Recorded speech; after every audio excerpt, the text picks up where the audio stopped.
Hello students, welcome to अध्ययन institute e learning platform. और जो पिछली बार हमने कंसेप्ट पढ़ा था श्रोडिंगर सीरीज में, जो कि था हमारा स्टोइकियोमेट्री, तो उसी को हम थोड़ा सा और एडवांस लेके जाएंगे जेई लेवल तक। और उसके बारे में हमें जितने भी नोट्स चाहिए अभी के लिए, मैं यही एज्यूम कर रहा हूँ कि आप अभी 10th पास करके आ रहे हैं, मतलब 10th का एग्ज़ाम दे के आ रहे हैं और आपको अभी केमिस्ट्री के बारे में बहुत कुछ ज़्यादा नॉलेज नहीं है। ठीक है, तो उसी हिसाब से हमने इस लेक्चर को भी प्लान किया है।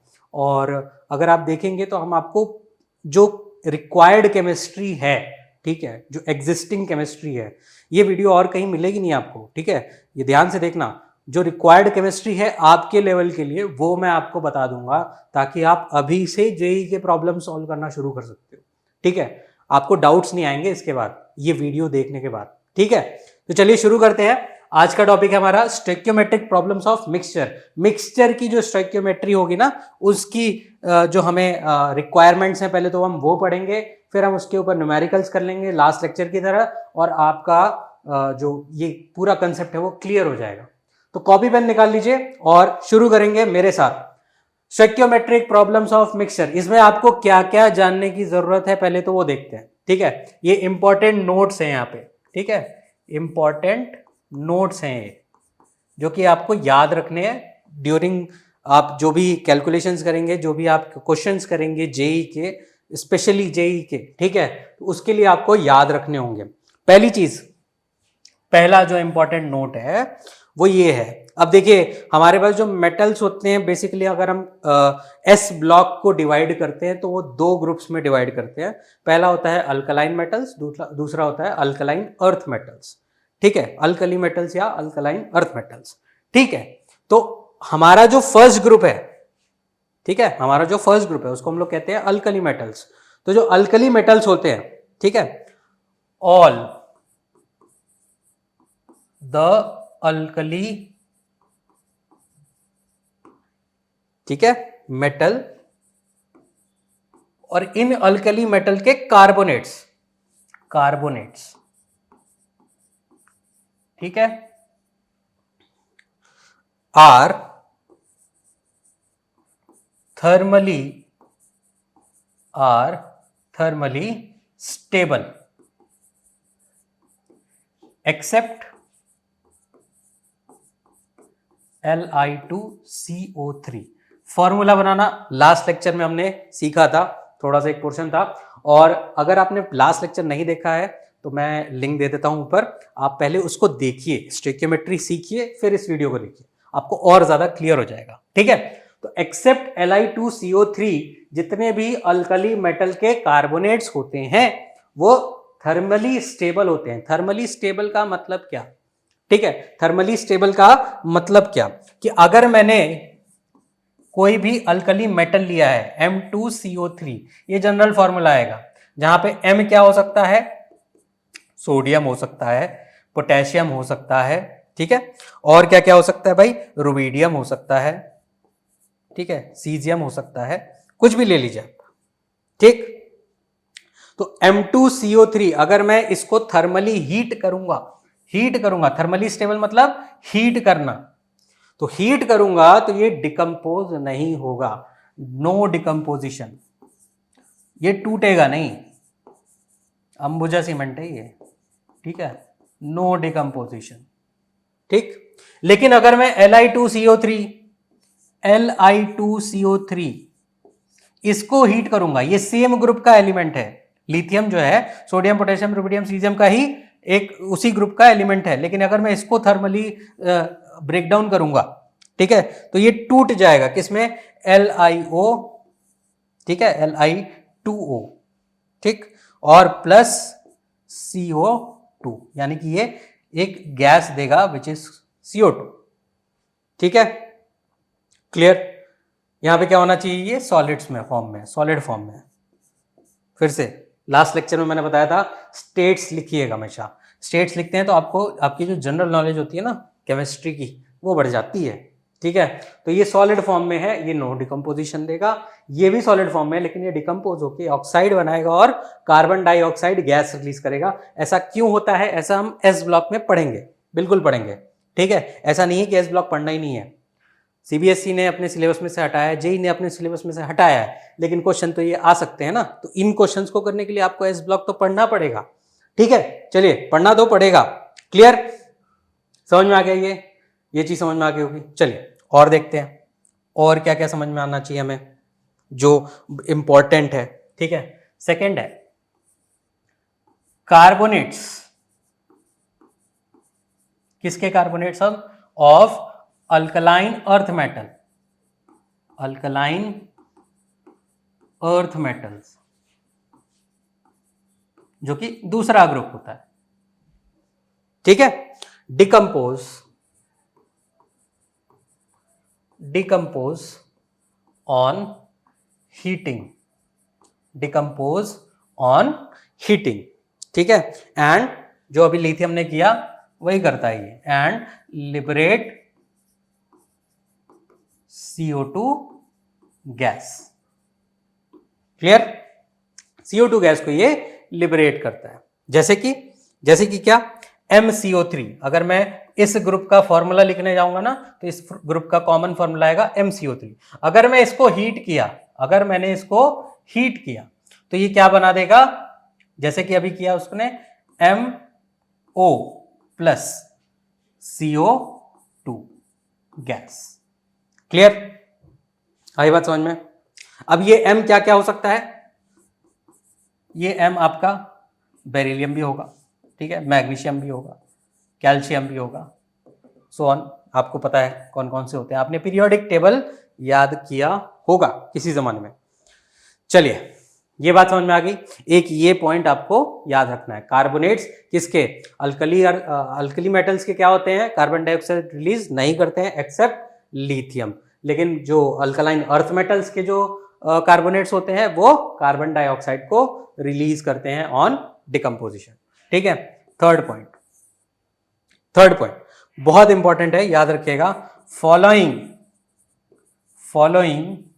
बाइकार्बोनेट्स, ये सब कोई आपको नहीं बताने वाला अभी इस लेवल पे, ठीक है। Following bicarbonates only exist in solid state, ठीक है। कौन कौन से? NaHCO3 सोडियम बाइकार्बोनेट, ठीक है। और कौन कौन से? Potassium KHCO3 potassium bicarbonate. और कौन से? RbHCO3, ये भी क्या होगा? हमेशा सॉलिड फॉर्म में रहेगा। सॉलिड, ये मैं इसलिए बता रहा हूं क्योंकि आपको रिएक्शन के दौरान जो स्टेट लिखना होता है ना, वो आपको याद रहे, ठीक है। Sodium bicarbonate, potassium bicarbonate, rubidium bicarbonate, ठीक है। और सीजियम CsHCO3, और साथ में एक important which is ammonium bicarbonate NH4HCO3, ठीक है। ये बहुत इंपॉर्टेंट है ये, ठीक है। यहीं से जेई के सवाल बनने शुरू हो जाते हैं, ठीक है। ऐसे ऐसे पॉइंट्स आपको पढ़ा दूंगा कि आप जेई क्वेश्चन जो है वो बहुत आसानी से करेंगे। क्लियर? तो following bicarbonates only exist in solid state, कौन कौन से? सोडियम, पोटेशियम, रुबिडियम, सीजियम और अमोनिया के, ठीक है। क्लियर? इसी को अगर मैं हीट करता हूं तो क्या होगा, ठीक है। बाइकार्बोनेट्स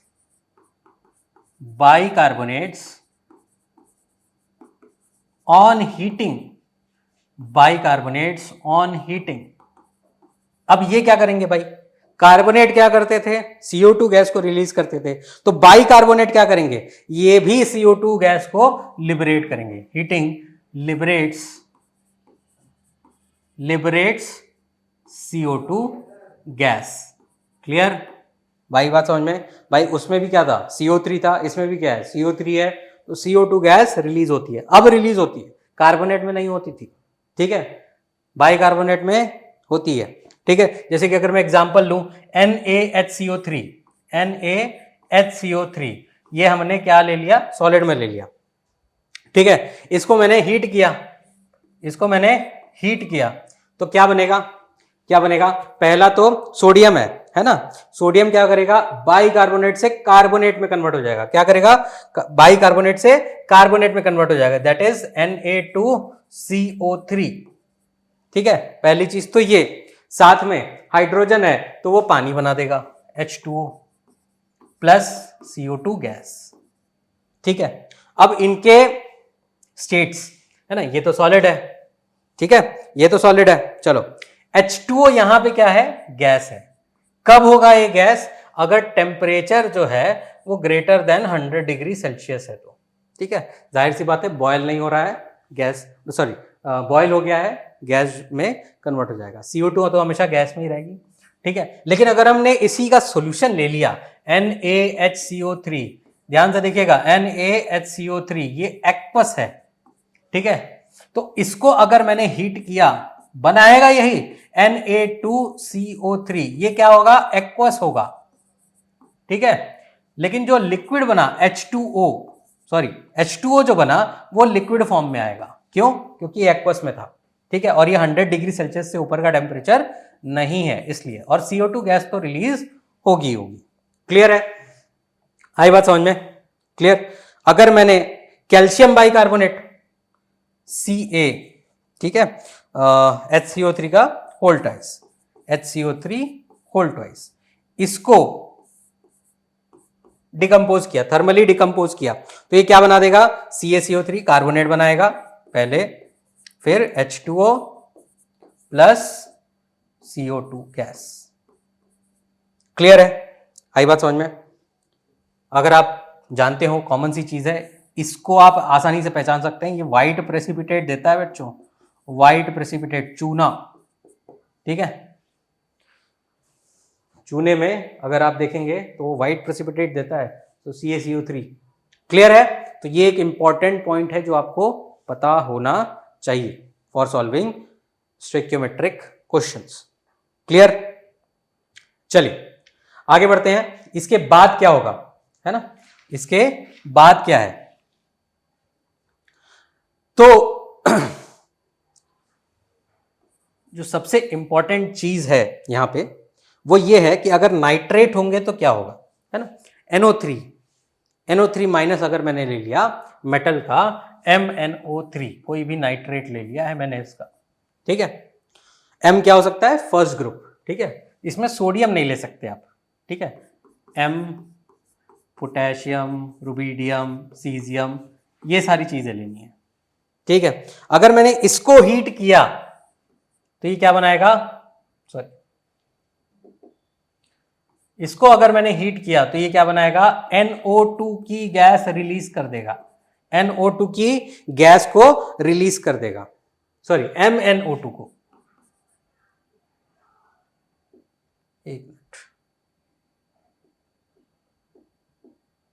ठीक है, ये MnO2 बनाएगा पहले तो, ठीक है, और साथ में ऑक्सीजन गैस को रिलीज करेगा, माय बैड, ऑक्सीजन गैस को रिलीज करेगा। MnO2 तो नाइट्राइट बना लिया उसने, ठीक है, और ये सॉलिड फॉर्म में आएगा, ये सॉलिड फॉर्म में आएगा। इसको आपने हीट कर दिया तो ऑक्सीजन गैस जो है वो रिलीज होगी, ठीक है। लेकिन अगर मैंने सोडियम, यहां पे सोडियम नहीं था, ठीक है, यहां पे सोडियम नहीं था, तो सोडियम के केस में क्या होगा, तो देखिए सोडियम के केस में दो चीजें बनती हैं। NaNO3 अगर मैं लेता हूं, ठीक है, तो एक होता है 500 डिग्री सेल्सियस पे मैं हीट कर रहा हूं, और एक होता है 800 डिग्री सेल्सियस पे मैं हीट कर रहा हूं, ठीक है। अगर मैं 500 डिग्री सेल्सियस पे करता हूं तो हमारे पास क्या बनता है, NaNO2 बिल्कुल बनेगा सर, लेकिन ये सॉलिड फॉर्म में रहेगा, ठीक है, ये सॉलिड फॉर्म में रहेगा, प्लस O2 गैस बन जाएगा, ठीक है।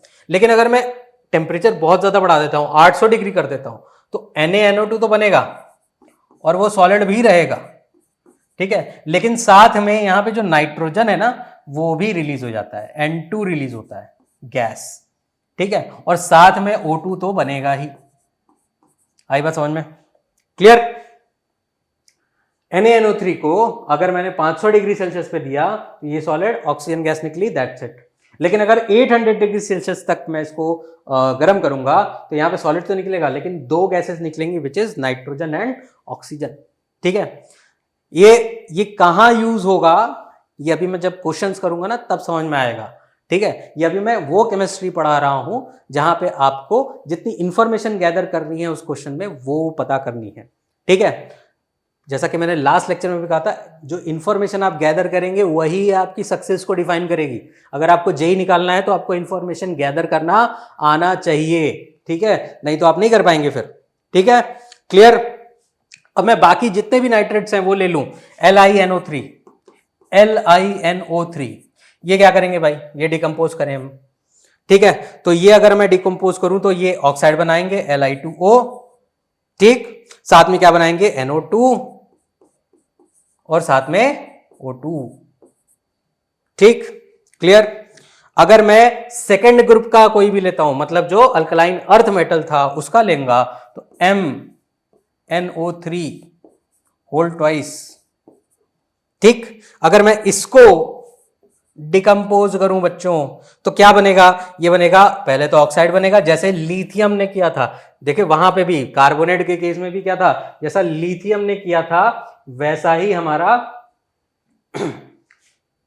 लिथियम कहां गया, ये रहा, जैसा लिथियम ने किया था कि ऑक्साइड बनाया कार्बन डाइऑक्साइड बनाया, वैसे ही सेकेंड ग्रुप जो कि अल्कलाइन अर्थ मेटल था उसने भी वही किया, ऑक्साइड बनाया, कार्बन डाइऑक्साइड गैस जो है वो रिलीज किया, ठीक है। तो यहां पे भी वही होगा जैसा लिथियम ने किया, पहले ऑक्साइड बनाया, NO2 रिलीज किया, O2 रिलीज किया, ठीक। तो यहां पे भी क्या होगा, ऑक्साइड बनाएगा पहले तो MO, ठीक, प्लस NO2 प्लस O2, याद करने का बहुत ही आसान, जैसा जैसा लिथियम करेगा सेकंड ग्रुप वैसा ही कर देगा, ठीक है, सेकंड ग्रुप वैसा ही कर देगा, क्लियर है, ये मेरी बात समझ में आई। इसमें कोई दिक्कत हो तो प्लीज कमेंट सेक्शन में पोस्ट कर दीजिएगा, मैं आंसर कर दूंगा वहीं पे, ठीक है। अच्छा, क्लियर। अब देखते हैं कि और क्या क्या तरीके हैं।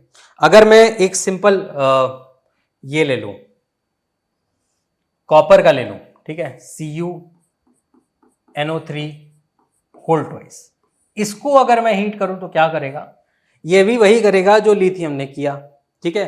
पहले क्या बनाएगा, CuO बनाएगा, साथ में क्या बनाएगा, NO2 गैस रिलीज करेगा, क्या रिलीज करेगा, NO2 गैस रिलीज करेगा, और क्या रिलीज करेगा, O2 गैस रिलीज करेगा, ठीक है, क्लियर है, बात समझ में आई।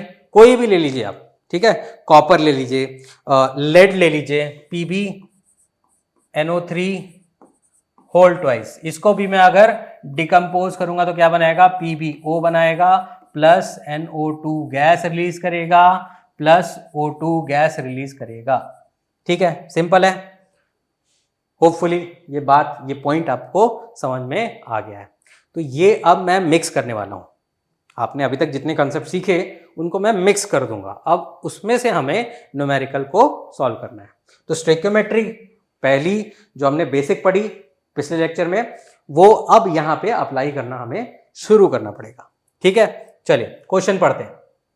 क्वेश्चन है 100 gram mixture of Na2CO3 and CaCO3, mixture है यहां पे, देखिए किसका है, Na2CO3 और CaCO3 है, कितना है 100 ग्राम, टोटल वेट है 100 ग्राम, मुझे नहीं पता कौन कितना है, ठीक है। On heating gives 5.6 litre of CO2 gas under STP, find percentage by mass of CaCO3 in mixture, ठीक है। तो हमारे पास एक मिक्सचर है जिसमें क्या है, Na2CO3 है, क्या है, Na2CO3 प्लस CaCO3, ठीक है। इनका टोटल वेट कितना है, 100 ग्राम है, 100 ग्राम का मिक्सचर है, ठीक है। और इनको मैंने क्या किया है, डिकम्पोज किया है, क्या डिकम्पोज किया है, CO2 बनना चाहिए यहां पे कहीं तो भी, ठीक है। और इस CO2 का वॉल्यूम मुझे दे रखा है 5.6 लीटर एट STP, है ना, 5.6 लीटर एट STP, ठीक। तो यहां से तो मैं नंबर ऑफ मोल्स निकाल सकता हूं CO2 के, इजी है, ठीक है। अच्छा, टोटल मिक्सचर है 100 ग्राम, तो अगर मैं बोलूं कि CaCO3, मुझे किसका परसेंटेज बाई मास निकालना है, CaCO3 का, है ना। तो CaCO3 को अगर मैं X ले लूं, X ग्राम, तो Na2CO3 कितना हो जाएगा भाई, जल्दी से बोलो, 100 माइनस X, ठीक है, 100 माइनस X ग्राम, टोटल कितना है 100 ग्राम। इसमें से CaCO3 कितना है x ग्राम, तो Na2CO3 कितना हो जाएगा 100 माइनस x ग्राम।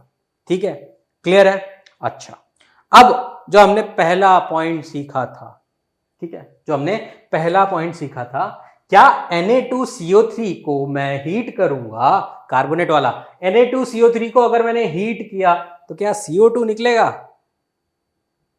बताओ, Na2CO3 को अगर मैंने हीट किया, रिवाइज करो, Na2CO3 को मैंने हीट किया तो क्या निकलेगा? CO2 निकलेगा? नहीं निकलेगा, क्योंकि सोडियम, पोटेशियम, रुबिडियम और सीजियम, इनके अगर मैं कार्बोनेट्स को एक्सेप्ट Li2CO3 अगर मैं इसको हीट करता हूं तो वो कार्बन डाइऑक्साइड नहीं देता है। क्या करता है? कार्बन डाइऑक्साइड नहीं देता है। तो कौन सी कार्बोनेट कार्बन डाइऑक्साइड देगा? CaCO3, सिर्फ इतना ही देगा। ठीक है, सिर्फ इतना ही CaCO3 ये देने वाला है। ठीक है, तो चलिए अब शुरू करते हैं इसको, क्वेश्चन को करना। तो CaCO3 अगर ये डिकम्पोज होता है तो क्या बनाता है? ये बनाता है CaO प्लस CO2, यही तो है। अब ये तो हमारा क्या है? सॉलिड है। ठीक, ये हमारा क्या है? गैस है। क्लियर? अगर मैं देखूं तो रिएक्शन क्या बैलेंस है? स्टोइकियोमेट्री में पहली चीज क्या करते हैं, हमें रिएक्शन बैलेंस करना है। क्या रिएक्शन बैलेंस है? बिल्कुल है सर, बहुत आराम से। चलिए, अगर मैं इसका 1 मोल लूं तो इसका 1 मोल बनेगा, इसका 1 मोल बनेगा। क्लियर है? ये बात तो एकदम साफ है, बैलेंस्ड है। तो अगर मैं इसका 1 मोल ले रहा हूं तो इसका कितना बनना चाहिए? 1 मोल। ठीक है, तो इसके x ग्राम से, तो x अपॉन 100 मोल, ये मोल हो गया ना इसका। CaCO3 का वेट कितना होता है भाई? 100 होता है, अगर आप निकालेंगे तो 100 आएगा। ठीक है, तो x अपॉन 100 इतना मोल लिया है इसका, तो इसका भी कितना बनना चाहिए? x अपॉन 100 मोल। ठीक है, लेकिन मुझे ये डेटा दिया गया है कि इसका वेट कितना है, सॉरी इसका वॉल्यूम कितना है? 5.6 लीटर एट एसटीपी। तो 5.6 लीटर से मैं मोल्स निकाल सकता हूं कि नहीं? जल्दी बताइए। 5.6 लीटर से मैं मोल्स निकाल सकता हूं, कैसे? वीडियो का लिंक शेयर कर दूंगा ऊपर, वो देख के आइए। मोल कंसेप्ट में निकाला है मैंने। ठीक है, तो 5.6 लीटर है। ठीक है, तो मुझे यहां पे 22.7 लेना चाहिए। ठीक है, लेकिन जब ये क्वेश्चन फ्रेम किया गया था तो उस समय 22.4 चलन में था। ठीक, तो volume divided by 22.4, number of moles of CO2 that is equals to 5.6 divided by 22.4। ठीक है, अब जो क्वेश्चन आएगा वो 22.7 के हिसाब से आएगा। ठीक है, बात समझ में आई?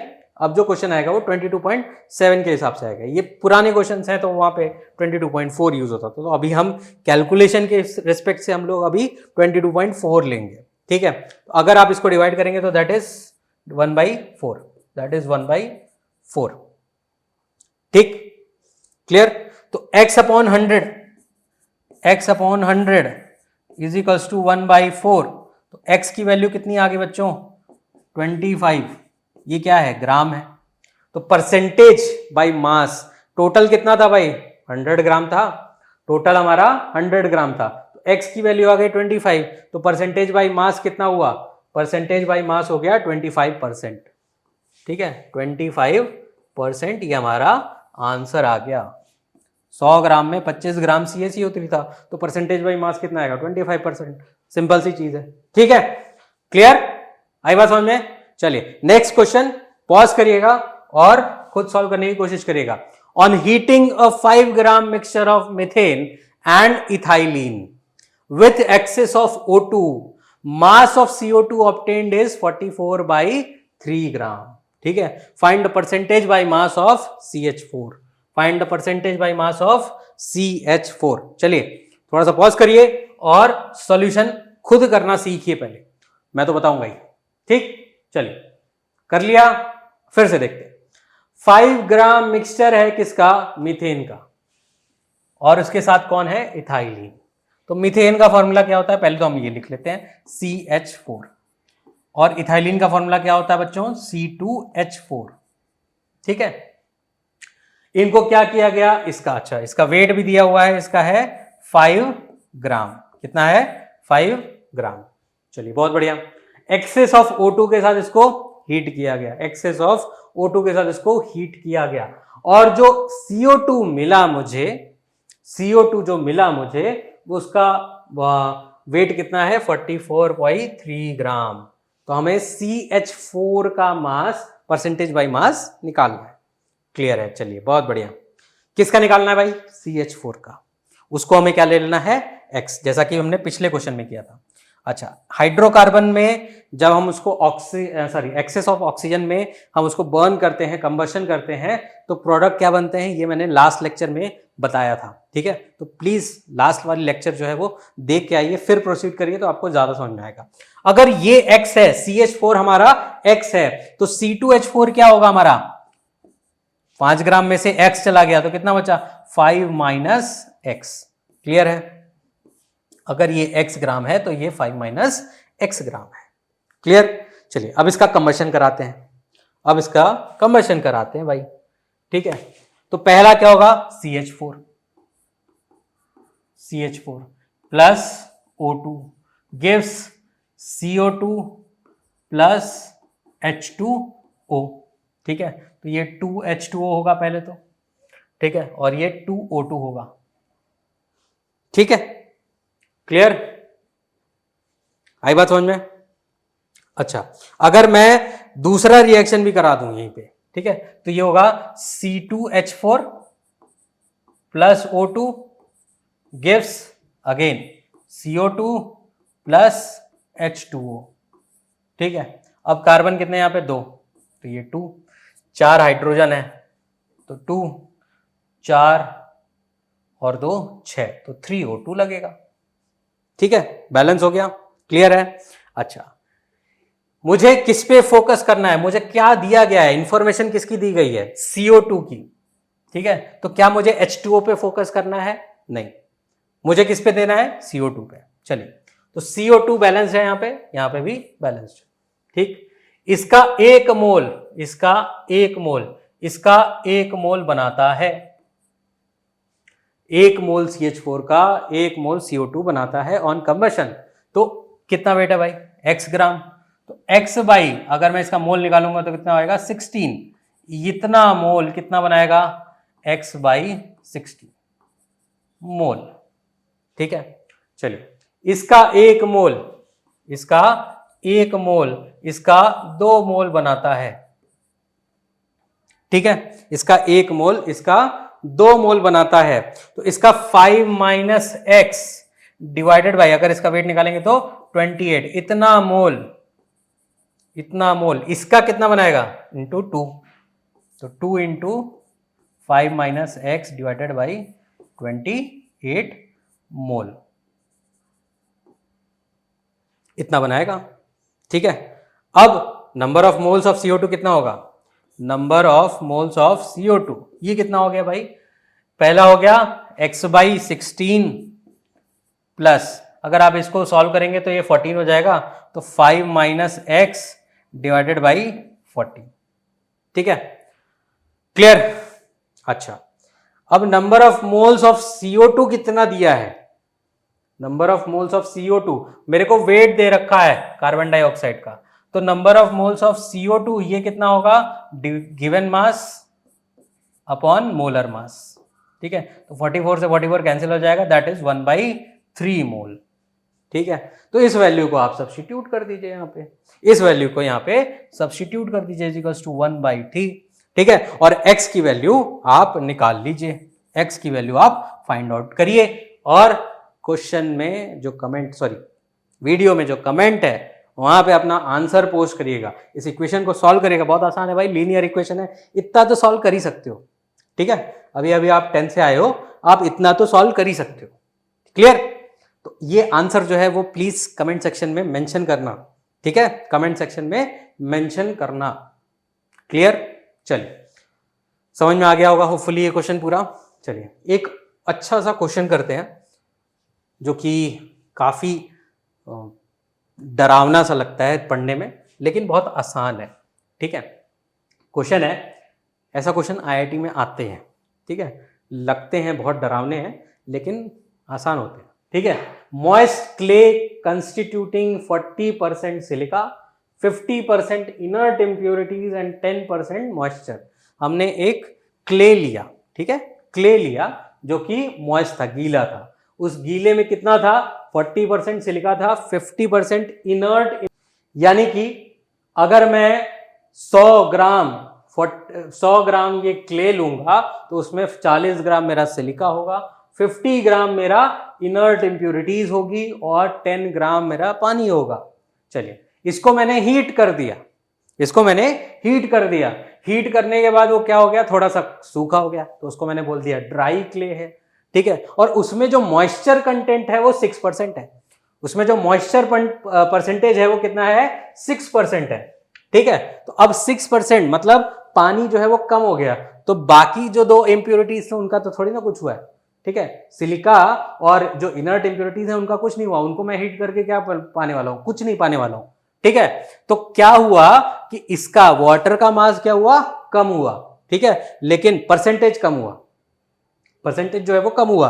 तो सिलिका का परसेंटेज क्या हो गया होगा, बढ़ गया होगा, इंप्योरिटीज का परसेंटेज क्या होगा, बढ़ गया होगा, क्योंकि टोटल परसेंटेज कितना होने वाला है, 100, ठीक है, कितना होने वाला है, 100। भाई बात समझ में, ठीक है।